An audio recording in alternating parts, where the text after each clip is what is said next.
for valid show.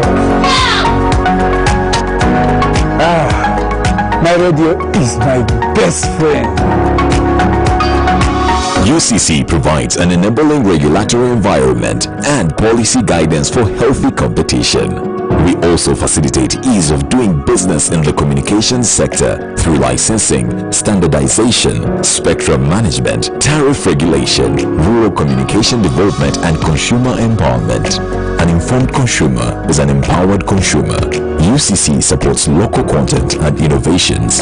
Driving the development of a robust communication sector in Uganda is Uganda Communications Commission.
A very good evening and a warm welcome to UBC News Tonight. It is the second day of February 2021.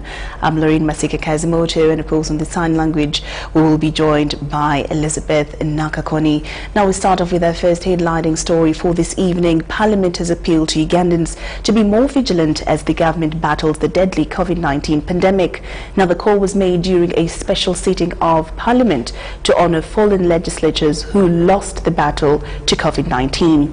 MPs said up to now some Ugandans don't believe that COVID-19 exists. On a special sitting Tuesday morning, Parliament paid tribute to their own, the late Second Deputy Prime Minister Haj Kirunda Kivejinja and Chotera Woman Member of Parliament Robin and Nakasiria Sentongo, who both succumbed to COVID-19 last year. The motion to honor the two fallen legislators was moved by the first Deputy Prime Minister General Moses Ali and seconded by the leader of opposition in Parliament, Betty Aol Chan. Haj Kirunda Kivejinja has had a distinguished career spanning over 35 years. Honorable Sentongo was vocal on issues about Buganda Kingdom and Catholic Church.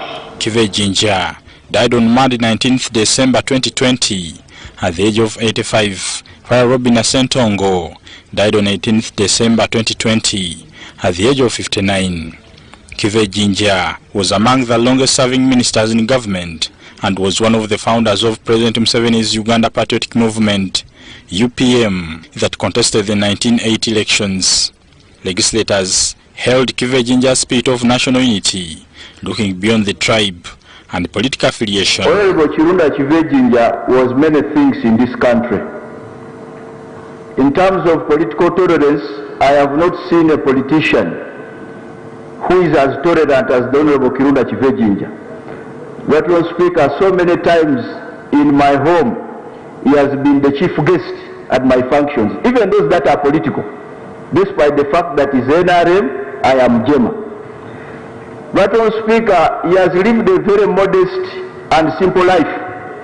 Veteran Kivejinja inspired many Muslim families to take their children to school because he was the first Muslim graduate in this country. Right, Honorable Speaker, you could not place Kirunda Kivejinja. Maybe very few people knew he was a Musoga, but he identified himself with almost all tribes in Uganda. These were proud, strong personality, drivers in the politics of the country. But they are lacking today. Today, people are timid in politics. People don't want to stand out and speak the truth. On Robin Nakakoni Sentongo, legislators gave testimonies highlighting her selfless leadership that focused on improving the lives of the poor. To our own Honorable Robin Sentongo, who was referred as Mama Chitovu, we visited Shotera as a committee, and the people of Shotera are really going to miss Honorable Sentongo Robina.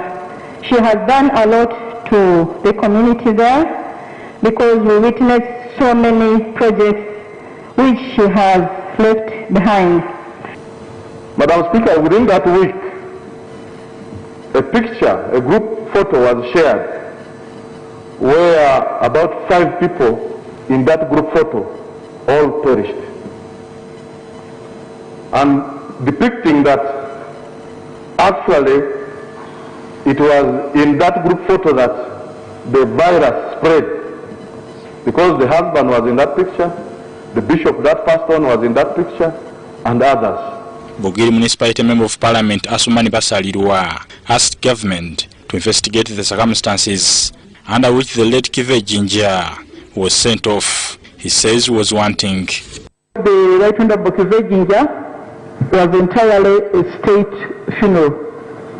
So it was entirely in the hands of the central government. The 2 foreign legislators are among the 4 succumbed to COVID-19, others being Hajati Rehema Watongola of Kamuli Municipality and that of Palisa District Faith Alupo, who died at the age of 37. We would like to appeal to the public, Madam Speaker, to take seriously the messages that have been put out there to prevent the spread of this virus. Benatiga, Parliament. Uganda Airlines is taking delivery of the second Airbus A330-800 Neo from the European plane manufacturer's Airbus. Prime Minister Dr. Ruhakana Rugunda received the aircraft at Entebbe International Airport. The new wide-body aircraft and the other that was received last year are touted to serve the national carrier's long-haul routes in Asia, Europe and the Middle East. This A330-800 new aircraft, nicknamed Mount Renzori, is the latest addition to Uganda Airlines fleet, which currently boasts of 4 Sierra General jetliners from Mitsubishi and 2 wide-body jets from Airbus. In place to receive it was the Prime Minister Dr. Ruhakana Rugunda and other officials from different government institutions.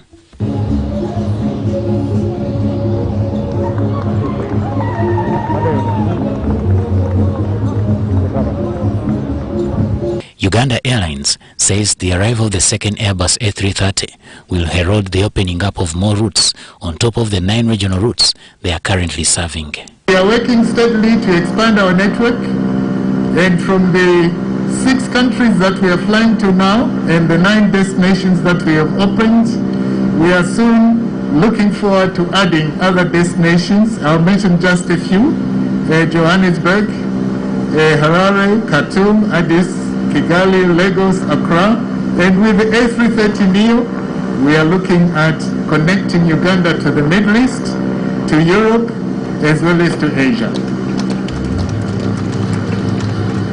Over the past year, we have worked on a number of systems to strengthen the airline, and we are pleased to say we are at the tail end of that program to make Uganda a solid international airline that's connected worldwide.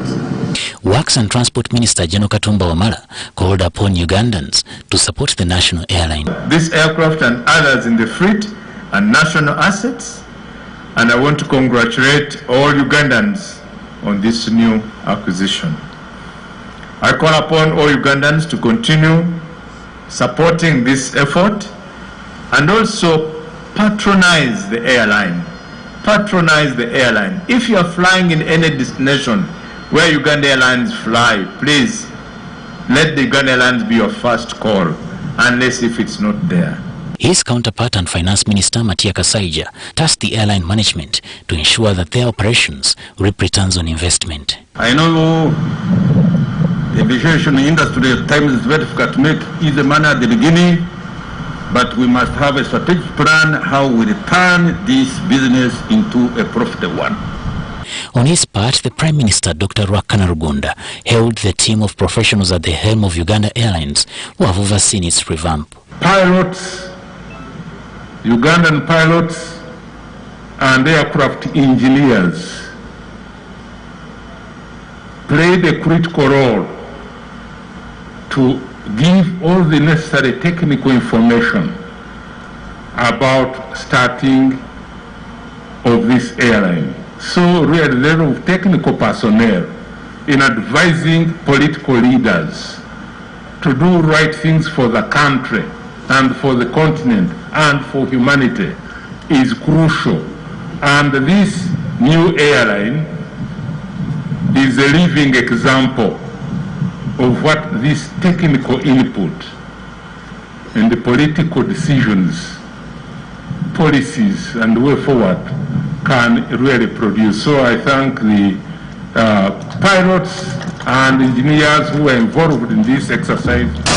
For now, Uganda Airlines has submitted its application for inclusion of the Airbus on its air operator certificate, and this process is being overseen by the regulator, the Uganda Civil Aviation Authority. Samuel Senono, UBC News. The Independent Electoral Commission of Uganda has confirmed receiving a copy of the election petition from National Unity Platform presidential candidate Kyagulanyi Ssentamu Robert, challenging the 14th January presidential polls outcome.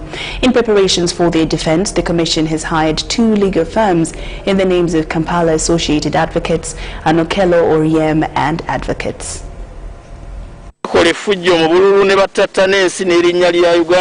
Monday 1st February 2021, National Unity Platform presidential candidate and second runners-up in the 14th January presidential polls, Robert Kyagulanyi Ssentamu, petitioned the High Court seeking, among others, the annulment of the polls outcome. Eno yemuku steps yejimuku mitendera mwetuyise okutebenkeza Uganda.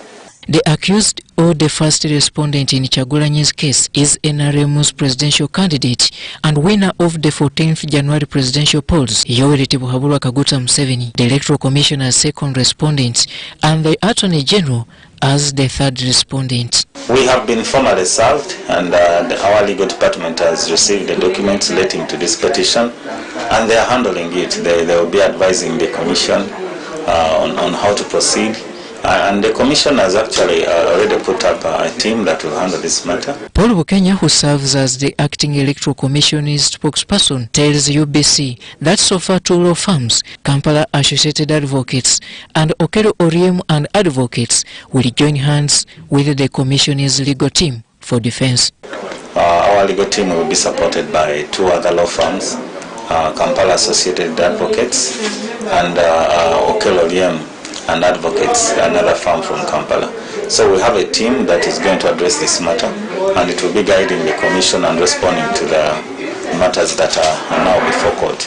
We cannot discuss more because we've just received and the processes are ongoing. On the other hand, all is set for Wednesday's 3rd February 2021 division and municipal local government elections. Electoral, level of preparedness is really high, I can say. We already sent out the materials that will be used for this election. We are using the same structure that has helped us to deliver elections for presidential and parliamentary and local government at district level, and then the next levels which we did at municipality and city division. So the staff are still in place. The vehicles that we mobilize from government departments are still available to us for use. Our facilitations, the logistics, everything that is related to conduct, the structures in the districts to receive and tally the election results and report are in place. The Commission, however, reminds all voters on the earlier issued election do's and don'ts by the Ministry of Health. We are still in a COVID-19 environment, and so we will still, the COVID-19 regulations, the guidelines they put in place to prevent the spread of COVID-19 during elections will still apply. And that's the message we are sending out to people who are coming to vote, that don't get out of your house to come to the polling station without your mask. And when you get to the mosque, please wash your hands. To the polling station, please wash your hands, and at the same time, keep the distance. According to the commission, there will be voting of chairpersons and directly elected councillors and women councillors at the sub-county level, town and municipal divisions in 2,190 sub-counties in 135 districts. Robert Onyango, UBC News, Kampala. The Minister for Presidency, Esther Mbayo, has appealed to the newly appointed Resident District Commissioner and their deputies not to be compromised in their line of duty. Esther Mbayo made the remarks in a retreat of newly appointed RDCs and their deputies held at Esela Hotel in Wakiso District. RDCs and their deputies were, however, urged to be transparent since they are now agents and inspectors of government.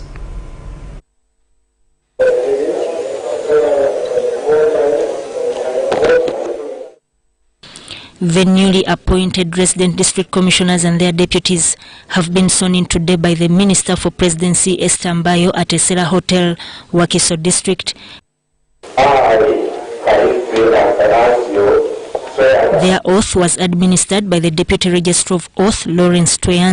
The Minister for Presidency, Esther Mbayo, asked the newly appointed RDCs and their deputies to be ideologically clear in the execution of their roles. Corruption is at the maximum. You've come to work and deliver services to this country, not to kufuna. The benefit comes after the delivery of services, evidently. Mbayo says RDCs must understand the core values of the government they represent and should put patriotism, Pan-Africanism, democracy and socio-economic transformation at the forefront. Please desist from fighting one another. You work in harmony.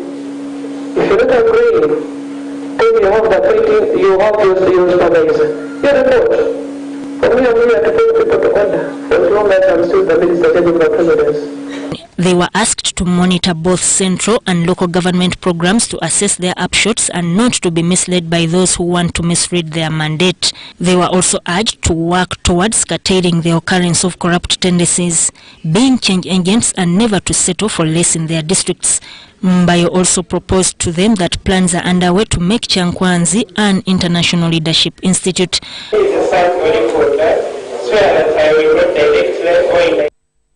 Among the newly appointed RDCs is the 26-year-old Sam Evidence Orikunda, the now Deputy RDC for Kitagwenda District. Sam Evidence Orikunda says he is ready to serve his country and commended the appointing authority for entrusting him with such an appointment. I think it is going to be good to work with the people, especially my interest will be with the young people. You understand that of recent, our support has been going down in the young people.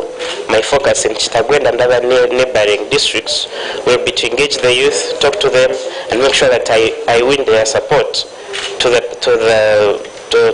president and the government in power. Asaba David Nkojo, also the newly appointed Deputy RDC for Bukomansimbi District, says his first focus will be on the youth and will venture them into productive activities, especially agriculture. It is my pleasure and thank the appointing authority for having recognized me and appointed me to such an office. But at times they tell us hard work pays. I've been the chairman of Midwestern NRM volunteer group for quite some time. And at one time I contested for the area member of parliament, but patience now is paying. Respecting their bosses, working as a team, allocating their time appropriately and allowing knowledge and logic to guide their decisions by RDCs and their deputies was also emphasized. So that Kaye, UBC. UBC News Tonight. Now, the Katikiro of Uganda, Charles Peter Mayiga, has urged the Ugandan youths to always test for HIV/AIDS to know their status. He made the call while launching the committee to organize Kabaka's 66th birthday celebrations that normally falls on the 13th of April every year. As Buganda prepares to celebrate 66 years of Kabaka Ronald Mwenda Mutebi II, the Katikiro Charles Peter Mayiga has launched the committee of members to organize celebrations that take place on 13th April every year. While launching the committee, Katikiro Maiga appeals to the Ugandan youth to always test for HIV and AIDS and know their status. He further advised those on treatment to follow instructions from health workers. We urge the public to heed the Kabaka's call on the fight against HIV/AIDS. We call upon you to go for checkups to establish your status. We call upon you to be cautious, not to indulge in sexual activities, especially for the young people who are not married. We urge you to take medication in case you are found to be HIV positive. We urge you to take care of those who are affected by HIV/AIDS, those who are HIV positive. Maiga says ever since the UNAIDS appointed Kabaka to head the fight against HIV and AIDS, Buganda has to fight tooth and nail to ensure that by 2030 there will be no more AIDS. Whenever we celebrate the Kabaka's birthday, we pick themes. The Kabaka told us to pick themes, health-related themes. And the reason is that there is no way we shall reposition the kingdom at her rightful position except if the health issues have been dealt with, except if the people are in good health. 2014, 2016, the theme was on fistula. 2016, 2019, the theme was on sickle cell disease. And 2020 to 2022, the theme is on the fight against HIV/AIDS. So we therefore are still carrying on the theme on HIV/AIDS for these 3 years to ensure that we banish HIV/AIDS out of Uganda by 2030. The Minister of Health in Buganda, Dr. Prosperous Nakindu Kavuma, who has been appointed as the chairman of the committee, on its behalf, pledged to deliver a remarkable celebration.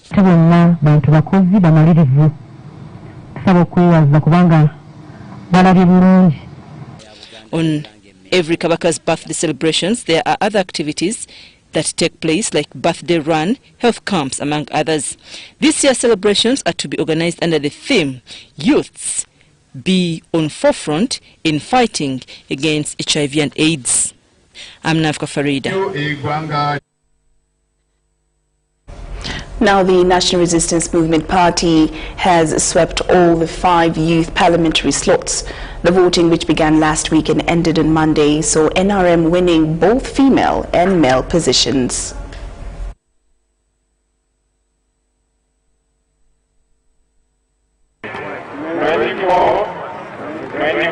NRM's flag bearer, Okot Henry Boniface, is the new youth member of parliament for the northern region.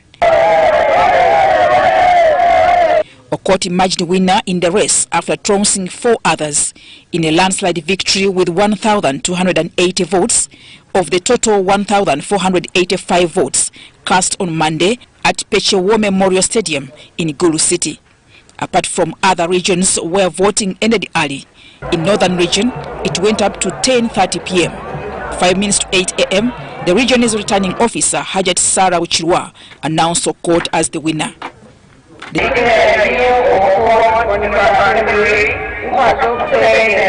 Joyous Okot was lifted shoulder high by his voters as the NRM flag bearer in the race and alumni of St. Mary's College Chisubi.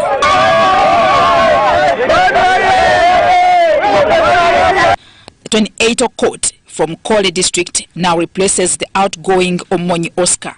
He pledges to work towards ending cattle rustling in the region and present the challenges young people face on the floor of parliament. I'll also do oversight work, budgetary appropriation and approval. This is what the young people will do effectively. We shall not relent on what we must do. The voting attracted delegates from 41 districts in the 4 regions of Lango, Karamoja, West Nile and Acholi. Other candidates in the race were Nopo's young Boniface, who got 104 votes, Obal Daniel, independent, with 75, while Odere Patrick, FDC, got 0.3 votes, and Ochaya Calvin of ANT, 10. In Eastern Region, Odoi Bernard Onen polled 967 against his main challenger, Balunywa Alinza Sumaya, with 448 votes. He beat other 5 contestants, 4 of whom are NRM-leaning, who were beaten in the party primaries. The elections attracted 2,200 youth NRM delegates from 41 districts who flocked Mbale Senior Secondary School grounds. Nalonga Gwang Valentine, the Presidential Assistant for Youth Affairs, expressed gratitude, saying the victory signifies that the party still holds trust from the youth in the country.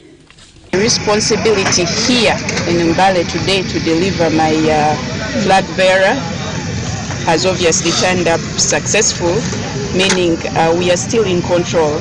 Meanwhile, Odoi Bernard, the MP-elect for youth in Eastern Region, commended his competitors for harmonized competition, urging them to join him work for the betterment of the youth in the region. Thank all my opponents. They have been amazing young people. They gave me a good push in this race. They have been very interesting candidates. When Alfred Independent considered defeat and urged Odoi to unite youth in the region for purposes of improving their lives. The newly elected youth member of parliament for Eastern Region, Bernard Odoi Onen, has been cautioned against disobeying his party when in parliament. Onen, who stood under the ruling party NRM ticket, won with 967 votes against his main challenger, Balunywa Aliza Sumaya, with 448 votes. The race for youth member of parliament for Eastern Region came to an end Tuesday morning in Mbale after David Anyanzo, the returning officer in charge of the elections, declared results that left Odoi Bernard Onen, the NRM flag bearer, the winner in the race. Onen polled 967 votes against the second runner, Balunywa Aliza Sumaya of independent ticket, with 448 votes, leaving the other 4 candidates in the race with 100 votes. His victory received heroes' welcome as hundreds proceeded with him up to his home in Mwalwo sub-county in Tororo district. Upon their arrival at Tororo town, the team first proceeded to the office of Resident District Commissioner, where they met with District Security Boss Nixon Owole. It is here that the Eastern MP-elect was warned against disobeying his party heads. As you are, continue to be a good son. Listen to the guidance of the father of this nation, His Excellency Yoweri Museveni Kagota. You are going there not to fight him, but to support him in securing this country. All these people are looking towards you. We want to call upon all MPs, irrespective of who you are, irrespective of how we had voted, whether we had challenged you, whether we had not been your supporters, you are now the MPs. Exactly. You must come together, we sit with all of you and draw the agenda. Yes. The first agenda on the cake, according to us, is a city for Bukedi. We want a city for Bukedi. We are not going to sit back and Nakasongola, which is below us, gets a city and we go into division. We are going to say enough is enough. We have quarreled, we've not gained. Amidst hundreds of supporters, Onen then proceeded to his home to meet his parents. His father, James Onen, a peasant, remained speechless about the son's victory, attributing it to God. I think you can see how this family, we couldn't afford, but in the power of God and the cooperation that makes us manage to come with this chance. Having won this election, Eastern Uganda is ranked as the second most poorest in this country. It is now within us, the young people, especially us who are in leadership of the young people, to address this issue. We call upon our young people that ours is going to be about work, work, work. Tororo district had spent close to 20 years ever since they last won the Eastern Youth MP seats.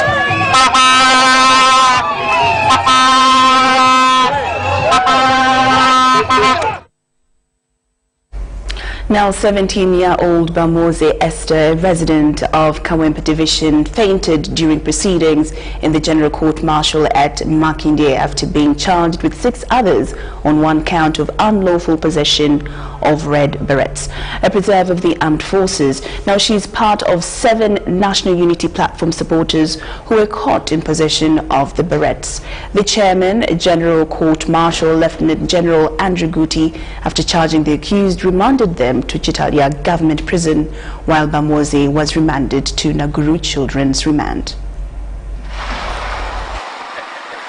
The 7 National Unity Platform supporters who are charged with 1 count of unlawful possession of red ballots include Kayimba Abubeka, 32 years, Nsoboga Ashaf, 25 years, Bamoze Esther, 17 years, Tilinganya Richard, Amunga Medi Okero, Bugembe Ronald, 16 years, and Chiviu Richard, 30 years old, resident of Lubaga Division.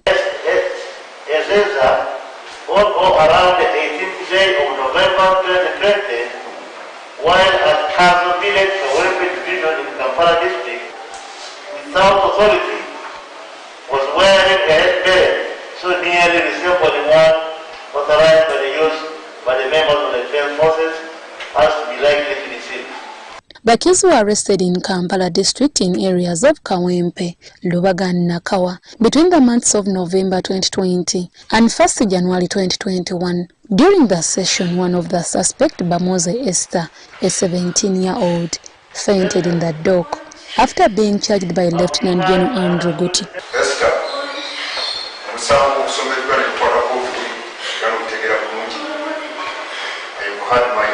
Do you accept or deny the charge?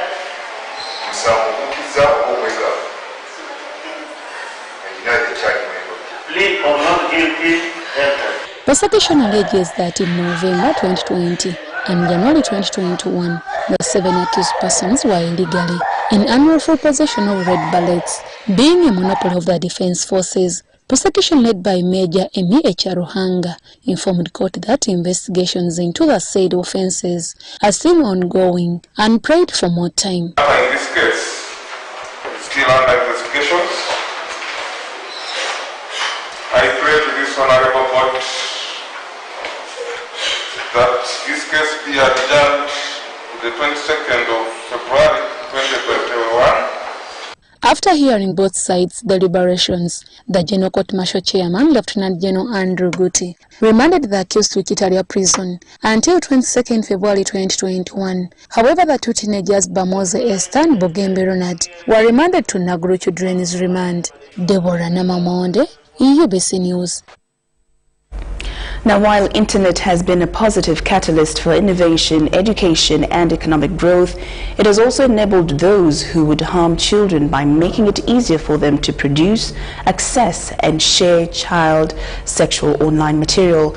Now, Internet Watch Foundation, a UK-based organization, is running a campaign in collaboration with the ICT to ensure that there is a safe and secure, reliable use of internet by children. The campaign is dubbed Help Children Be Children. Julius Torachi, Commissioner at Ministry of ICT, says government is developing a holistic approach to ensure they curb cyber crimes against children. It's actually a relaunch. The portal has been around since 2013.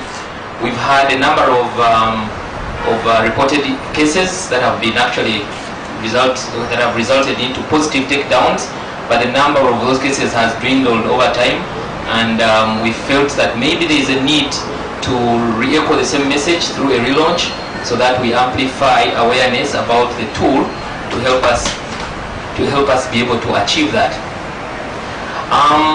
We received some support from the UK government through the Internet Watch Foundation to enable us to fulfill this objective. And we have 3 key streams of funding that we are dealing with at this stage. The first one is creating awareness, that is making the whole country aware of the portal and the fact that they have a due course of reporting the portal and again helping stamp out the crime. But again, we have some training for law enforcement, because remember, taking down content is just the first of the 3 steps. The next step is dealing with the offenders or perpetrators. That is why we need law enforcement, and we've been working closely with Uganda Police Force, the Department of Child Protection. A little bit about this campaign. I think it comes at a timely, and I said timely time, but it comes at a time that we are facing a pandemic, and we've already heard from our ambassadors how our children have been exposed to technology. Technology, not just the internet, but devices and all that.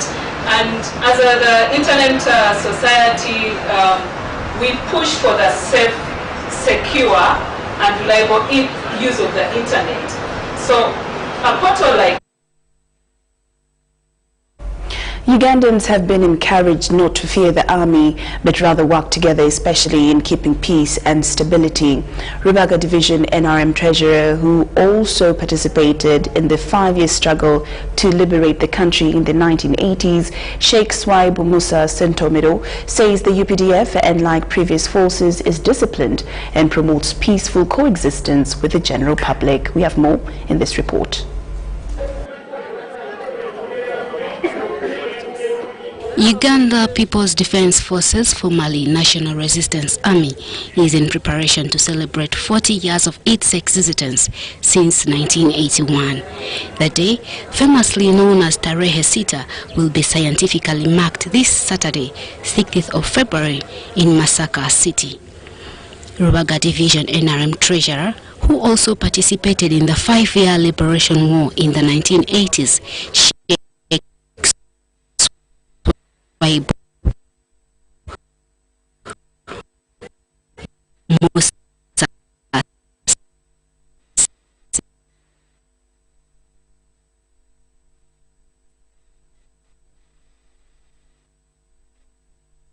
stability in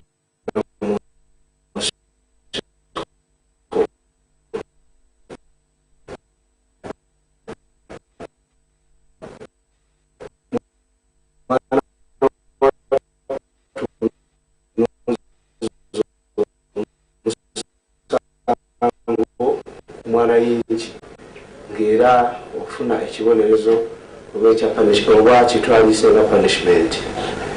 Era oluvannyuma ndowooza mwalaba nti President Museveni ne banne NRA bwe yali ejja wamu, twatuuka mu bibuga byonna Masaka, Kasese, nga tokkirizibwa wadde omusirikale wadde mwananchi okubeera nga oluutinga era ndowooza.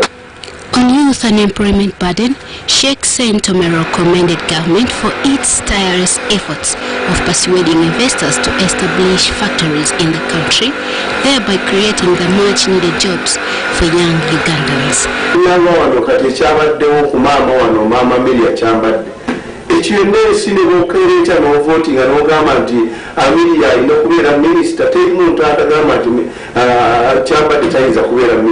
Kubanga katenga nafu wano wetwafuuliddwa bannabitiyana tuyinamu omwanyi nafu wano n'abakooba obw'amawulire mutuufu abadde naffe waffe atandiseeyo ko ngaalwaliryaatwa bapiza nti abantu b'obulijjo badde bajjako ki obubanja bwabwe obutaka era nga ekyo nakyakibeerako kati awo bonna pulezidenti ajja batunulamu alabe. And to NRM candidates who lost in the just concluded general election, his advice is to remain loyal, patriotic, and continue working towards party cohesion and development of their motherland. Jane Muncha, Kazimoto, UBC News.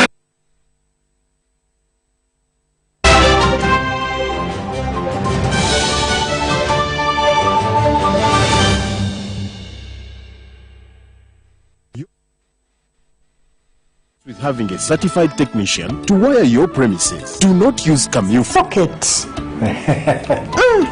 Saka, now that the wiring is complete, how do I get power? No, I'll get you power in my own way. And you don't even have to worry about the bills. I'll bring them myself. Is your neighbor there? She went to work. Does she have power? Yes, she has. If your neighbor has power, you have power. Desist from illegal connections because they are not only dangerous, but could lead to prosecution and death. Saka, what is this? Oh my God, I'm from Umemi. I did not say Umemi. I am from Umemi. At Umeme, your safety is our top priority. Report illegal practices to Umeme when you detect them. Download the Umeme app for other services. Stay alert, stay safe, save lives. Umeme, powering Uganda. The day the world stopped was the day we found where to go.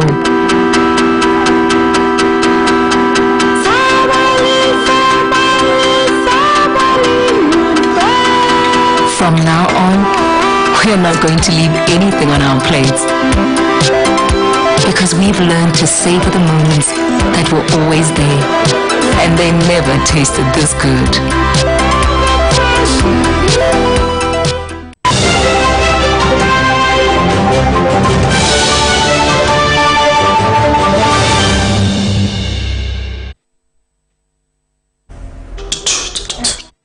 Welcome back from that break, and we're glad that you're still watching UBC News Tonight. I'm Lauryn, Masika, Kazimoto, and of course on the sign language we do have Elizabeth Nakakoni.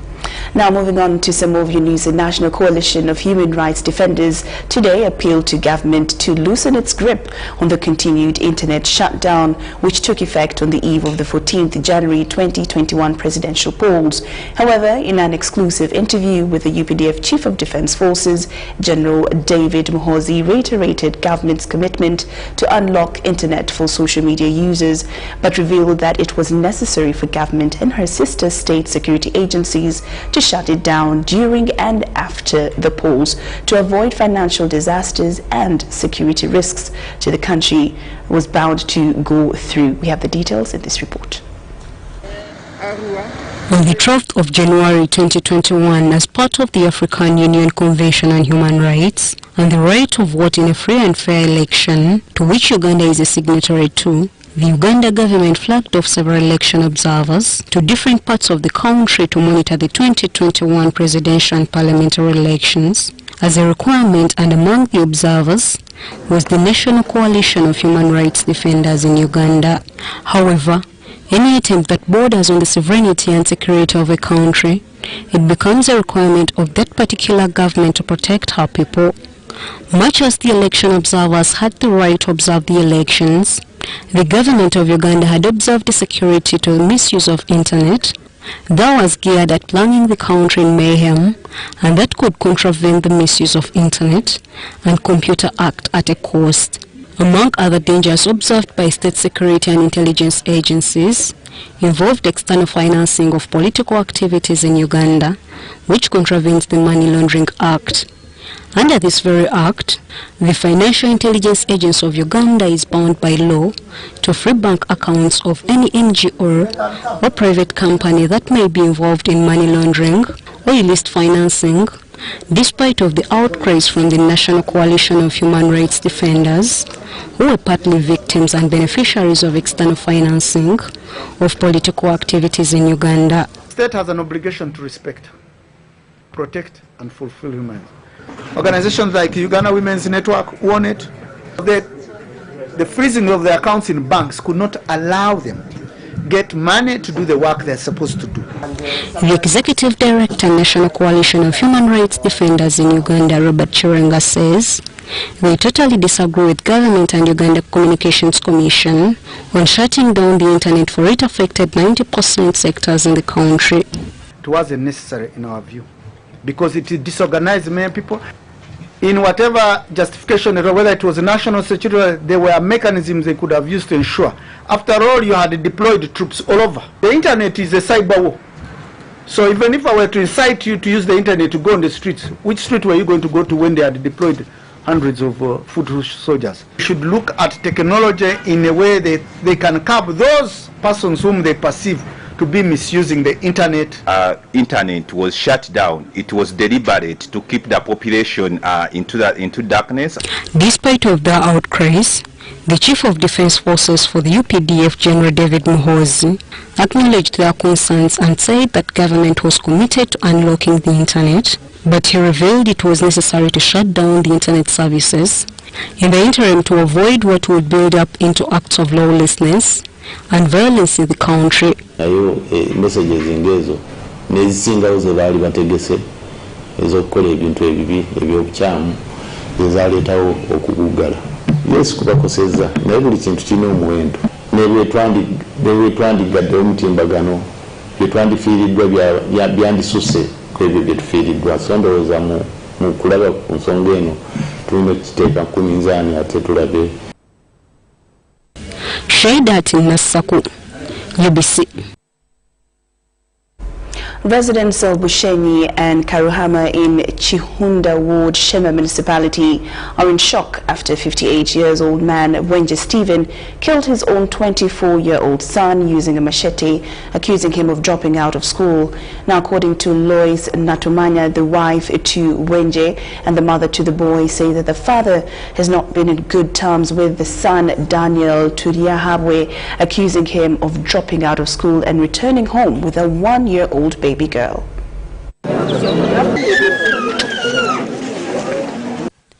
According to residents, the matter at play didn't require bloodshed. It was an issue of roundtable negotiations. Turiahabwe Daniel, after his dropout from school, opted to stay away from his family for 3 years, but recently came back during Christmas with a child, claiming that the mother of the kid had passed on. This, according to the family members, didn't go down well with the father. John Katikaza, one of the residents, says Wenje has not been cooperative with the fellow members of the village and communities because he has got another record of injuring his young brother using a machete. Itankaba ba Karhama na Bushenyi twese ntondana n'umushisho gwo bakweta Bwenje Stephen kandi Bwenje gwo Stephen abaryo umuntu mbe munonga ahacharo abe natwaza kubi itawa bembaherana nawe abe natubona bonesa arikutemente zitu kunyage banza byitu bwenu so na kurem gora itungwene kabataka ba Karhama na Bushenyi tubitakwatana nawe. Moses Nuwagaba, the chairperson LC1 Karahama village, where this incident happened, says residents also reported their grievances to the RDC, accusing Wenje of his criminal record and asked police to hunt for him and be charged as the law says before mob justice is applied. Esonga letukuja mu Bwestantiri hati nabataka abo kuba turakire na RDC yaturagira ngo tumurekabe wenka nitutugume twenka abo kuba abataka bakabasaziremo kumuyamwente yaje ngweta kubasa kugirata kujibahereza so nabwo eco karuburu funkuru abe najayizire kuzika na nabugeni ngwana yatandika kubutaha nabwo haciye hamwe. Osi Station, Kabohe Central Police, Akong Bibian advised parents to control their temper and always engage community members to resolve the matter than using violent means causing for bloodshed.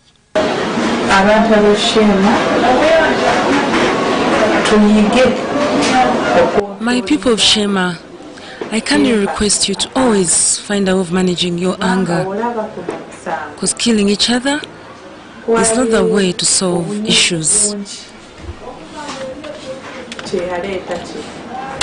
abazadde mwena gye muli buyige okukwata ku baana baffe mpolampola nga wetwogera nabo nga tuba tubayigiriza. By press time, Wenje was still on the run at Kabohe Health Center for post-mortem.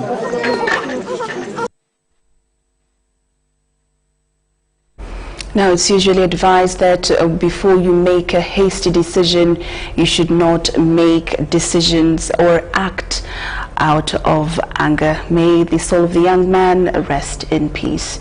Now, some more sad news. 3 people have survived death after a trailer they were traveling in caught fire and rammed into a house of one of the residents in Nawandio village on Iganga Kaliro Road.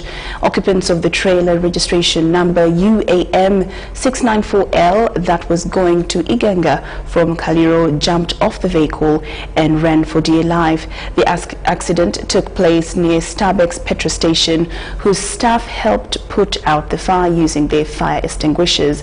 Manjari Tejike, the owner of the house in which the trailer rammed, narrates how they survived, urging the owners of the vehicle to compensate them. The traffic police officer East Busoga, Bruce Oinebie, attributes the accident to poor mechanical condition of the vehicle.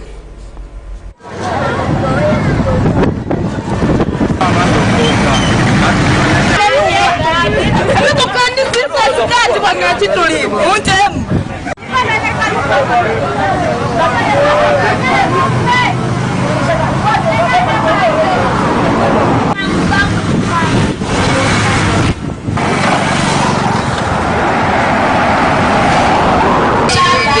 As it was going to rise I smiled. Then we tried to tell the driver that you continue. As the driver was moving towards the other turnboys, they moved outside, and then we started getting our fire extinguishers. Tried to light down the fire. Then afterwards, the fire brigade came to rescue the fire. Iberesawe inachitunga motoka ya petrol station ya wetanga muzira muntu mbaire ndi byandu mpandisa wanga ya ngali kubendulu ngali kulira mama oli yaye motoka muliro ndiro okuvwa emiyambi nge motoka yona emenya akayumba kanga kali kamberi ngari kugenda bwa muliro yali mu mugoba wayo yatakubunkenke ya bande enumba ya disina nambe na kwe walija kwa mali bwa muliro motoka yase yatumusa kukyalo kwa ifese kumbi na sero yoke motoka ya dizero nono atasuka twamuka kukyalo nga tukuti atujja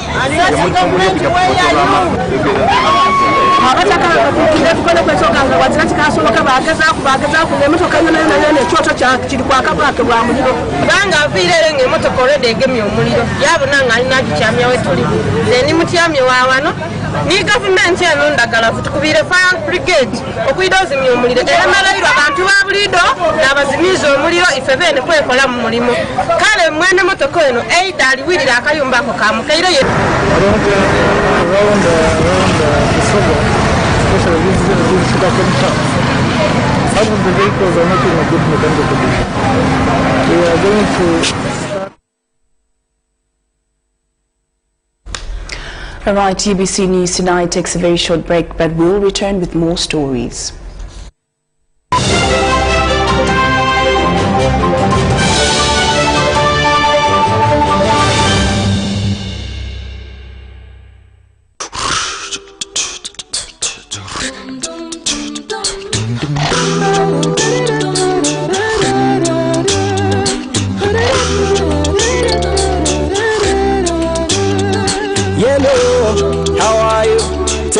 How do you do? We're here to show some appreciation for the things you do. Sent you for today, and they sent you for tomorrow. Sent you for every time and everywhere you go.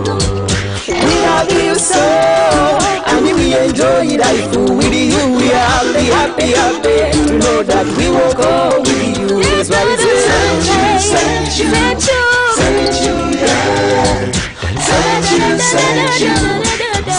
Thank you for choosing MTN. Use MTN mobile money, bundles or other services to get Thank You points. The more you use, the more Thank You points you get. We look forward to many more years together. Thank you.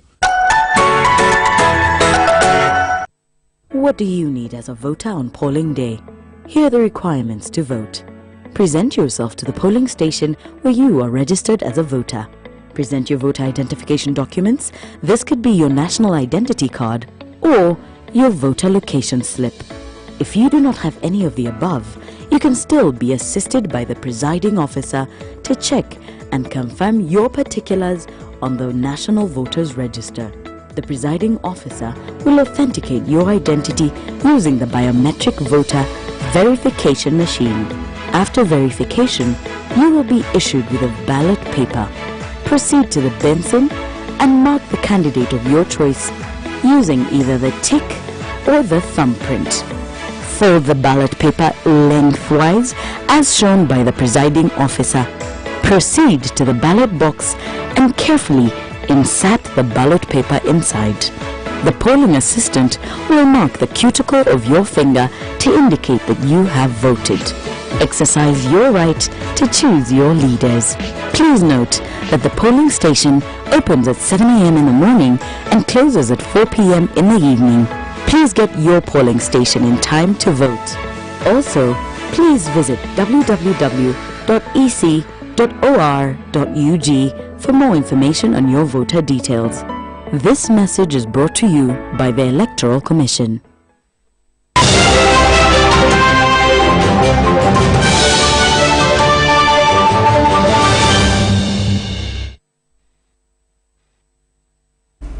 Welcome back from that break, and now we take you to business news. Uganda is projected to lose more than 2 trillion shillings per year in the illegal oil and gas transactions by numerous petroleum companies with the commencement of oil production. While addressing the media in Kampala, the national coordinator of Civil Society Coalition on Oil and Gas in Uganda, James Muhindo, urged government to enact a law that supports the operationalization of Extractive Industries Transparency Initiative to address the vice. The Civil Society Coalition on Oil and Gas in Uganda, expectations are high that government may lose more than 2 trillion shillings annually due to illicit financial flows in the oil and gas transactions by numerous petroleum companies with the commencement of oil production. In September 2010, President Museveni warned foreign oil companies evading taxes that his government will not tolerate any foreign oil company that will be caught in the mix. This was President Museveni's first public criticism of the multinational oil companies operating in the Albertine. He emphasized that the companies will have no option but to pay all taxes due to the government. However, to the civil society organizations that have already raised the red flag in support of the president's move, say any attempt to deviate from the president's position undermines government's effort to boost its domestic revenues and ability to provide basic public goods and services to her citizens. Failure to manage the illicit financial flows will undermine the country's ability to generate the required revenue from its petroleum wealth, which will perpetuate underdevelopment and poverty. There is also a need to strengthen the capacity of Uganda Revenue Authority to detect and limit the extent of illicit financial flows. The rules, the laws in place, but the devil is always in the detail. To them, even a comma means something. And yet for us, we might miss some of these statements. So it goes back to what we have included in the statement, that we need to build and strengthen the capacity of our officials at Ministry of Finance, but also at Uganda Revenue Authority. The emerging of the illicit financial flows in the country has been partly attributed to the mushrooming of numerous petroleum companies that have become quite hard for government to monitor the activities. But they form these multiple companies for one specific, for quite a number of reasons. One is to avoid taxation. 2, reduce the tax that they're supposed to be paying. 3, hide the owners of the companies so that you are not able to follow up to find out who are the true owners of the company. And this vice has been copied by even our Ugandans. Civil society organizations were also surprised to see that the fight against illicit financial flows in the country wasn't given any attention by politicians in the recent elections. The politicians that we are dealing with really understand these issues. Do they know that actually there is a problem? Do they know the impacts of this problem? I want to imagine that it may not be the case. Zahara Abigaba, Joseph Okao, UBC. In more business news, Total Uganda is summarizing the first of its 5 resettlement action plans to compensate project-affected persons of the Tilenga oil project in Bulisa district, Western Uganda. The resettlement action plan affected 622 people. However, some primary residents have been compensated with new titled plots of land and modest housing units to kickstart their new lives in Bulisa district. Mark Wadulo traveled to Bulisa and filed this report. Implementation of the resettlement housing project and subsequent relocation of primary residents follows the approval of the Tilenga Resettlement Action Plan 1 report by Government of Uganda on the 5th of December 2017. we had been through all of the individuals' entities, the individual PAP, to look at what were their issues in terms of land compensation, and for the land users, how we were compensating the land users. So it's been a long process, and of course nothing is absolutely perfect. We believe that there are always room for improvement. We are listening to what the people are saying. Primary residents are being provided with titles, relocation assistance, as well as being facilitated in the adaptation process through livelihood restoration programs, transitional and psychosocial support. They are very permanent houses. Those ones which we used to have, we even used to fear rain. If it was about to come to rain, we thought any time the wind could blow the house off. But now we are in permanent houses. Part of the money I was given as compensation, I used it to buy fishing nets and take my children back to school. Community leaders note that ever since 2006, when oil was first announced in the Albertine grabbing, Bulisa district has been flawed with multiple land grabbing cases, and this has slowed the resettlement initiatives for the affected residents. I was very particular, and I know why I was very particular, was that the President of the Republic of this country, Yoweri Kaguta Museveni, in 2006, upon the exploration of oil and gas resources in this country, in 2010, he realized there were so many land grabbers and speculators. What did he do? He imposed a moratorium, suspending land transaction in the entire Albertine grabbing. What happened? Bulisa did not take heed. They went on giving lands, anyhow. This is a resource that all Uganda must be seen to protect. So it is very, very important that they are compensated well. It is for all of us. So when you don't compensate someone well, the people remain disgruntled, which is not a very good thing. Construction of the housing units for the resettled residents is estimated to have cost over 3.6 billion Ugandan shillings.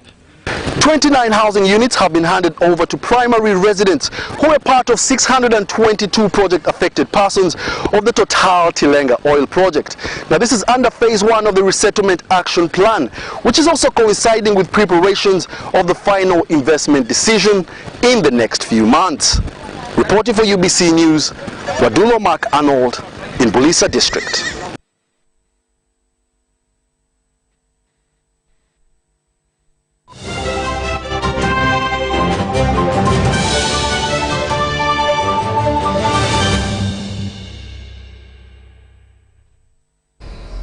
And now into sports. The national under-20 football team, the Hippos, has held its last training session ahead of their first encounter against Tanzania in a mini-tournament that will be played at Chamanzi Stadium.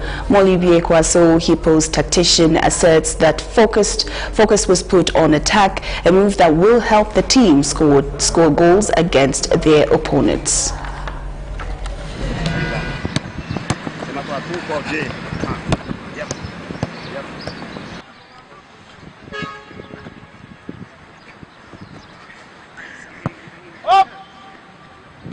We'll finish our last training. We'll try the problems we could see tomorrow. I think we've worked well on attacking. We want to know how good we will be. You know that the scoreboard, we wanted to see how dangerous it shall be when we want to look for the ball. We need to be like hunters. We need to know our objective, which we want when we lost the ball, and that will be pressing. We need to press a lot to see that the opponent does not use the ball so much. Once they use the ball so well, we shall get into problems like getting tired, losing concentration. So we need to see that we own the possession a lot to have the advantage in attack.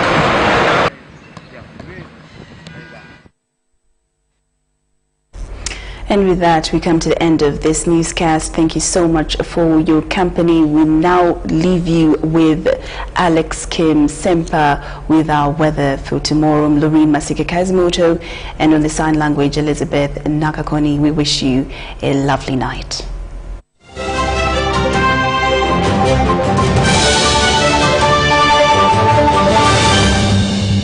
Brought to you by...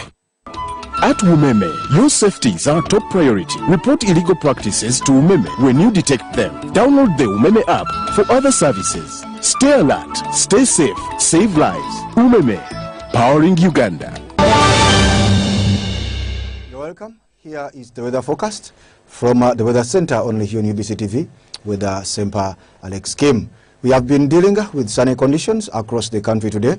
And this kind of weather is mainly influenced by intensifying southerly winds that are coming in, pushing the rain belt to the north, affecting some areas of our country. That is why there is a pickup in cloudy conditions, as well as we do expect temperatures to pick up in the night. Well, tomorrow morning we do expect sunny intervals across most parts of the country, but for areas along the Lake Victoria Basin, we do expect some thundering showers. In the afternoon, we do expect a continuation of some light isolated showers across the eastern as well as across the Lake Victoria Basin as well as parts of Mubende. This will affect temperatures to range between 33 degrees Celsius and to 26 degrees Celsius. That will be across the country. And elsewhere, across the globe, we are forecasting for Dubai as well as Hong Kong, bright and sunny conditions, with Dubai at 25 degrees Celsius as a maximum. But London is expected to have some light isolated showers at a daytime high of only 9 degrees centigrade. That concludes it. Stay tuned to UBC TV.